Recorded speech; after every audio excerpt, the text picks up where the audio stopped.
हिंदी में बताइए टीपू सुल्तान के ऊपर कंपैरिजन।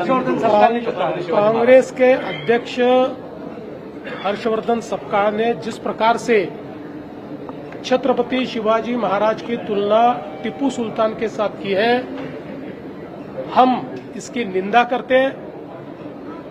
उनको शर्म आनी चाहिए।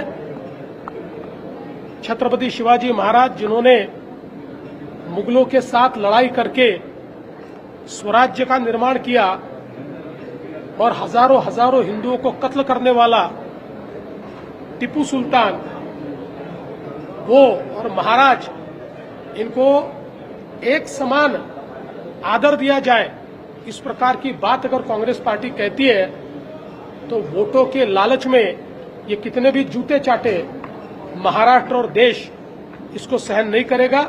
हम इसको सहन नहीं करेंगे। सपकाळ असं म्हणालेले आहे, शिवाजी महाराजांचा एवढा सन्मान टिपू सुलतान यांना दिला पाहिजे असं भाषण सपकाळ काँग्रेस प्रदेशाध्यक्षांनी ज्या पद्धतीनं ही भूमिका घेतली आहे त्याकडे तुम्ही कसं बघता? खरं म्हणजे त्यांना लाज वाटली पाहिजे। टिपू सुलतान सारख्या नराधमाची तुलना छत्रपती शिवरायांशी करण्याचं जे त्यांनी काम केलेलं आहे अतिशय निंदनीय आहे। छत्रपती शिवरायांनी स्वराज्य तयार केलं, मोगलांच्या जोखडातून सामान्य माणसाला मुक्त करण्याचं काम केलं आणि खऱ्या अर्थानं सामान्य रयतेचं राज्य तयार करणारे छत्रपती शिवराय होते। आणि त्याचवेळी हजारो लाखो हिंदूंची हत्या करणारा टिपू सुलतान, याची तुलना करून दोघांनाही सारखा सन्मान द्या म्हणणं यापेक्षा जास्त लांगुल चालन, जोडे चाटणं हे या जन्मात मी बघितलेलं नाही। आम्ही हे बिलकुल सहन करणार नाही।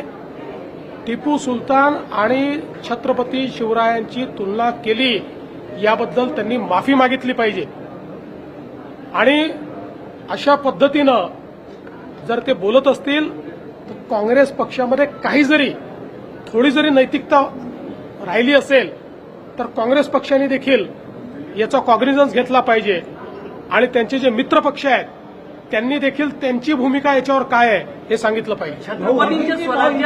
छत्रपतींच्या स्वराज्याचा कामाचा आणि टिपू सुलतानने केलेल्या जी काही हिंसा होती त्याची तुलना करतो। मला असं वाटतं की हे कोणत्या शाळेत इतिहास शिकले याचं देखील संशोधन केलं पाहिजे।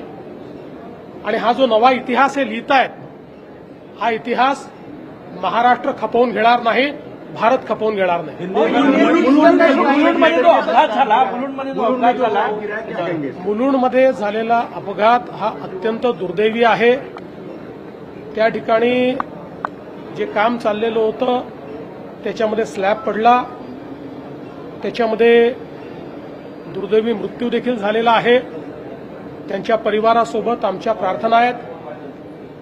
जे जखमी आहेत त्यांना ऍडमिट करण्यात आलेलं आहे। त्यांची सगळी काळजी ही त्या ठिकाणी MMRDAच्या माध्यमातून आणि राज्य सरकारच्या माध्यमातून घेतली जाईल।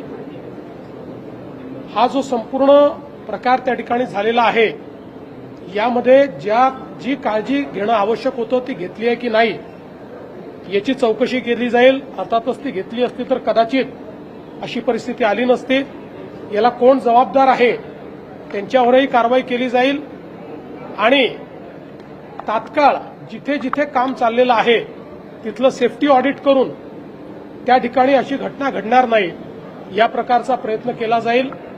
मृतकांच्या परिवाराला शासनाच्या वतीनं मदत केली तुम्ही बैठक बोलावलेली आहे, आता बैठक आहे, नेमकं काय विकासाचा अजेंडा असेल विदर्भाच्या बाबतीत?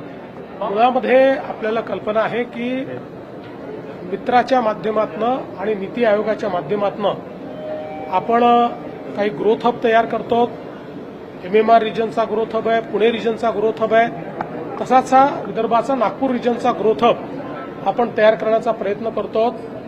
कारण पुढच्या काळामध्ये खूप मोठ्या प्रमाणात विकासाच्या संधी या शहरांच्या आसपास तयार होणार आहेत, मोठ्या प्रमाणात जॉब्स तयार होणार आहेत आणि अशा सगळ्या गोष्टी या सुनियोजित पद्धतीने झाल्या पाहिजेत याकरता सगळ्या फ्रंटियर टेक्नॉलॉजीज असतील, वेगवेगळ्या प्रकारच्या जॉब ऑपॉर्च्युनिटीज असतील आणि सुनियोजित अशा प्रकारच्या स्मार्ट सिटीज असतील, हे तयार करण्याचा प्रयत्न या माध्यमातून आम्ही करतो.